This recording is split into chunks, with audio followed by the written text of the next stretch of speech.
Welcome back to the podcast, ladies and gentlemen. As always, I want to make a deal with you. If you want to like this video, it allows me to reach more people, help more people, touch more people. And by the end of the podcast, if you do not see the return on your investment for liking the video, unlike the video, okay? So if you could like that for me, it really does help me reach more people with the algorithm and all that good stuff. 3, 2, 1, you've liked that button. Let's rock and roll, guys. Thank you for coming back to the podcast and thank you for tuning in. We're going to be going through how to handle your woman when she's been emotional or expressing her chaotic feminine flow. Now, just for context of this podcast, when I say woman, I'm not referring to female specifically. I'm referring to the feminine, okay? So feminine can also be played by a man or whatever pronoun that you go by. So just for context of this, when I say female or woman or feminine, I'm just referring to the feminine energy, who's playing the feminine core role in your relationship dynamic, okay? You do have both. Everyone has both. It's the yin and yang symbol where there's yin and yang, there's yang and yin. You have both, but you've got your own core. So you've either got a masculine core or a feminine core. You can have more of a neutral core where you're a little bit more balanced as a whole. That's more sort of the lesser of the population. But for 80-90% of people, you will either be one or the other. You'll have both, but you'll have your own core. So what I'm referring to is what happens with the feminine energy. Is feminine by nature, let's just get a bit of clarity on it. Feminine energy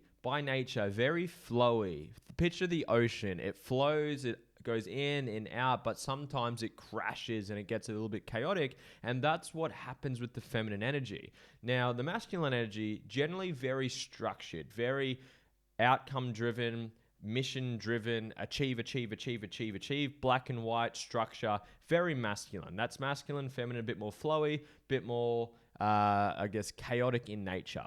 Now, when it comes to relationships, I want you to really understand and appreciate this. One of the biggest roles of a relationship is to break you down into your wounds to help you heal. Now, I'm going to say that again. It's going to take you and break you down into your wounds so you can heal through them. Now, a lot of people do not like what I just said because they have this bullshit fantasy that relationships are sunshine and rainbows, beautiful dinners, candlelight dinners, sex and romance, and holidays on fucking beautiful beaches. Now, there's parts of that, but that's a fantasy because a real fucking relationship involves tough conversations. It involves going into your wounds. It involves triggering each other's wounds so you guys can heal. So you got to fucking appreciate that because so many people get into relationships, they get triggered, they get hurt, they get emotional, they get in their wounds, they don't like it because they're not prepared to put the inner work in, so they leave that relationship, end it, get into another one, and repeat the same fucking process over again, and they just keep doing that for the rest of their life. Where you got to understand and swallow the pill that a relationship is going to trigger you the most. The most amount of personal spiritual growth you will get is in the construct and the paradigm or the paradox of a intimate relationship. And why is that? Let me explain that to you. You have wounds, we all do. You can call them traumas, you can call them things you haven't let go of, pain, things you haven't healed through. We all have them. And it's not necessarily getting sexually assaulted or abused or abandoned. It might be not being loved, not being seen, not being heard, being bullied, being humiliated, feeling lost, whatever it may be. And whoever gets to know you the deepest will get to see those parts of you and will trigger those parts in you, hence bringing the wounds to the surface. Now, if you're in a healthy, balanced relationship and you've got the awareness of what I'm talking about and you have the tools of how to heal through it, then you view a relationship very fucking differently. Because when you are triggered, it gives you the opportunity to heal. For the people that are watching the video of this podcast, if not, go to my YouTube and watch the video. Pretend I've got a wound on my arm right here. If I had a cat hair and I went up and touched that wound with a cat hair, it's going to shock me. But if I touch other parts of my body, you're not really going to feel it, right? So that wound is representing a trauma or a psychological wound that you haven't healed through. And the cat hair is a trigger. It triggers you. It shocks you. So say hypothetically you got bullied when you were younger and they called you a certain name, and then your partner says that during an argument, they might trigger that wound in you. But the beautiful part about being triggered is it brings it to the surface and then puts consciousness on it. And with the right tools to handle it, you can actually heal through it. Because triggers are your gifts from the sense of it gives you the awareness of where the wound is. Because you will keep getting triggered by that cat hair or by that trigger until you heal through it. So that's why your relationship is going to trigger you so much, because they are going to get to know you the most, the deepest, the most intimate. They're going to bring that shit to the surface. And if you've got a healthy, conscious relationship, then you guys can hold space for each other, allow each other to feel seen, to feel loved, to feel validated, so you guys can fucking heal through it. But that's part one. So really swallow that pill if you haven't swallowed that pill yet. Or you can just settle for the shallow crumbs of connection, because intimacy is too scary. Because again, the true depths of a relationship is going to challenge you the most, trigger you the most, but give you the most amount of fucking growth. I've grown the most as a fucking man, a leader, a partner, a human being, a spiritual being from my relationship with Georgia, and I'm so fucking grateful for it, because she brings those inner wounds that are within me, that wounded boy within me, to the surface. But we also know how to create space for each other, so it allows us to do the healing work, okay? So number one, swallow that fucking pill, guys. Otherwise, keep settling for shallow fucking relationships. And then when it gets a little bit too deep, a little bit too scary, and you start to go into your wounds and it's too much for you, you'll end that relationship, get into another one, and just repeat the fucking process over and over again. So swallow that pill. Just another analogy to put on top of that one as well is calm waters never made great sailors. I'll say it again.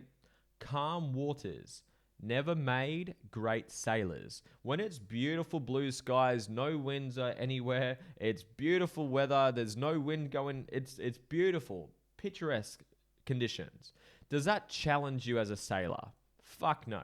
However, when it's cyclonic, when there's 15-foot waves and you've got to be tested with your skills, that's how you become a better sailor. The same thing is in life. Whenever you're challenged in life, it's when you grow the most. So when you're challenged the most in a relationship, when you're triggered, when you're going to those wounds, that's when you get to grow the most. So learn to appreciate when your partner does trigger you or your partner's being triggered. It's going to allow you to, again, step up and grow as a man or a woman, as the masculine, as the feminine. So I hope you got the framing right and I can move forward. I've already gone through masculine and feminine energy. Just think of feminine, very flowy, very naturey. Think of the ocean. Think of masculine, very structured, outcome-driven, achieve. Again, we have both. I'm not blanket statement everyone, because we all have both roles. We all have both energies within us. But we do have our own core that we have within us. I'm more masculine core. My partner's more feminine core. So that's who the roles we generally will come back to. That's our baseline essentially. So now this is where I want to get practical with you guys. So when you get triggered, and that's why even going into the cycle, the hormonal cycle of a woman, of the feminine, that's why generally you have those emotional parts of it. That's the flow, right? That's the feminine. That's the energy going up and down. So when you guys get into this, when you get into the wounds, when you get into the feminine chaos, and think of it like that, and don't think chaos means negative. I don't see it as negative. I used to. I used to say, you're just being fucking emotional. Shut up. Like, stop. That used to be the very immature boy that I used to be, because that's how I got programmed as in my upbringing from my parents and the relationships that I saw. So when you're in the moment, and you know what I'm talking about, when the emotions are high, when the ego's out, when you're in the wounds, when you're in the argument, when you're in the heat of the battle, what I really want to encourage you to do is do a couple things. Number one, be conscious that you are triggered. Be conscious that you are being emotional, that you're in a wound right now. I want you to take that consciousness and then take step two, take a deep fucking breath in. Neutralize yourself, come back to your baseline. Third, I did a podcast with an incredible gentleman on the weekend. His name's Corey Boutwell. Go check his stuff out. Corey, shout out to Corey. You're an absolute legend. And we actually spoke about this conversation. And he said he gave an awesome frame to use. He called it the Big Daddy frame. So when you're in that emotion, and again, I'm talking to the masculine, and that doesn't mean female or male. It's whoever's playing the masculine role. So you might be the same gender, but you have the same different roles depending on your energetic core. So the masculine, I would love to challenge you to play the role as the big daddy and view your partner as your daughter or your son or your child. How would you respond if that was your child? Would you snap back and say, stop fucking being emotional, stop fucking being like that? Which we're all guilty of. I've done it many, many times. I'm still programming that old habit and that old belief out of me, but learn to see it from, this is my child. How do I want to be for my child right now? What space do I want to create to allow my beautiful creation to feel safe, to feel vulnerable, to feel safe enough to be vulnerable, and hold that space. Secondly, I want you to really listen to understand. Listen to what they're saying, because generally speaking, again, feminine or female, I don't want to keep repeating myself. I'm just going to say feminine. The feminine generally just likes to share how they're feeling. They want to feel heard. They want to feel understood. They want to feel loved. So say, babe, thank you so much for sharing with me. Like, tell me, what are you feeling right now? I'm just feeling really overwhelmed. Great. What's making you feel overwhelmed? Well, I've had this happen. I've had this happen. I've had this happen. Oh my God, that's so fucking much. That's no wonder you're feeling overwhelmed. That's fucking, I'm here for you. Like, what is it that's, what, I know you've got this. I know I'm here for you. I'm here to support you, but I know you're going to kick ass with this when you're ready to do it. I just want to know, do you need me here? Do you still need me to hold this space for you and be here for you? Or are you ready to go dominate that problem? And finding that dance and balance between being there for them, creating space for them, but not so much jumping to the problem solver, which is the masculine. And that's probably one of the worst habits that I've had for a long time, is when when my partner's being emotional, I go straight into problem solve. And I know a lot of gentlemen or masculines will relate to that, because that's what the masculine wants to do. However, that feminine chaos generally doesn't want to solve problems in that moment. They do want to, they know how to, but they generally want to feel heard. They want to feel loved. They want to feel seen. They want to be appreciated. They want to feel validated. So learn to hold that space for them. Learn how to make them feel loved, feel safe, feel validated. Speak back what they're speaking to you. See them as your child in a different frame. So how would you like to look after your child right now? Do you want to attack them and invalidate them? Or do you want them to feel safe? Do you want them to feel loved? Do you want them to feel appreciated? Want to feel seen? So just learning to do that, which in itself is fucking challenging. I'm not going to lie, because when you're in your wounds, you've got your own shit coming to the surface. And that's what I was saying. Calm waters never made great sailors. So when you can learn to do this while you've been triggered in your wounds, holy shit, think of all the areas of your life that are going to get better because of this fucking opportunity your beautiful feminine energy has given you. Think of that. Now, I know some people, I just want to balance this out, because I've done videos and content on this before, and then there's some, I guess, very toxic men that get into this and be like, that's bullshit, you're allowing her to control you, blah, blah, blah, blah, blah. Those people are probably fucking single, just to throw it out there.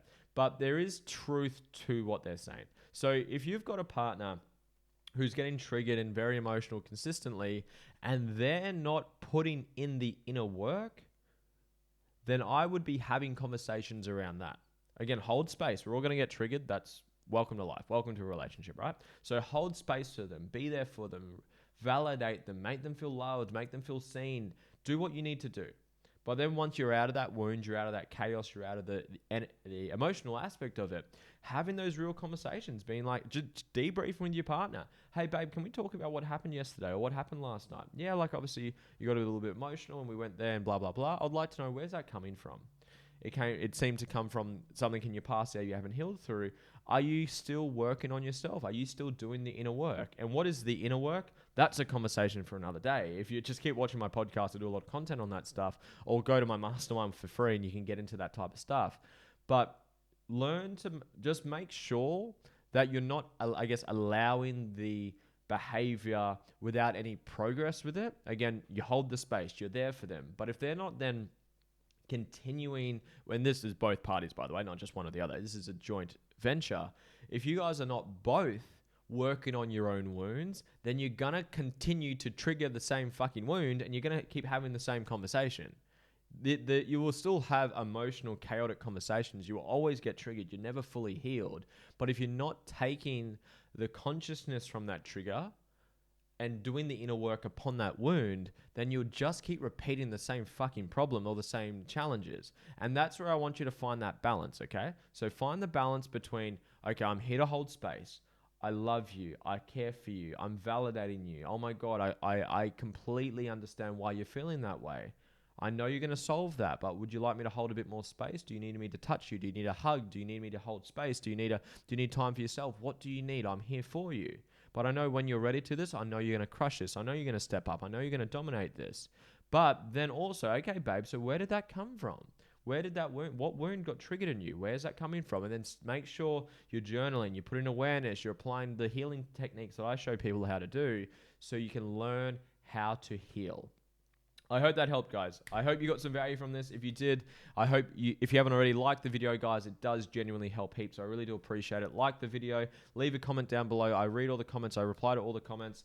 And guys, send this to a friend. I really would love for you guys to send this to a friend. If you would like, guys, if you want to go deeper and invest into yourself, I have a mastermind where I go through all of this stuff. What are your values, your purpose, your mission, your vision, all the mental and emotional tools, how to heal through your past, your traumas, your triggers, your trigger reactions, anxiety, depression, confidence, self-worth. I go through all of that. How to create a life on your terms, how to start, build, and scale a business, how to build an intimate, balanced relationship. I go through all of it. If that interests you, if you're on my social medias, go to the link in my profile on Instagram and TikTok. It's the first link in my link tree. Or go to lewishuckstep.com. Just go to www.lewishuckstep.com. It should take you to a landing page, which will take you through what it is that I do. Guys, you get a month for free, by the way, and it's risk-free. If you don't see the value in it, cancel it, and you don't pay a cent, okay? I hope you got value from this, guys. Thank you for listening. I'll see you on the next episode. Much love. See you later. Goodbye.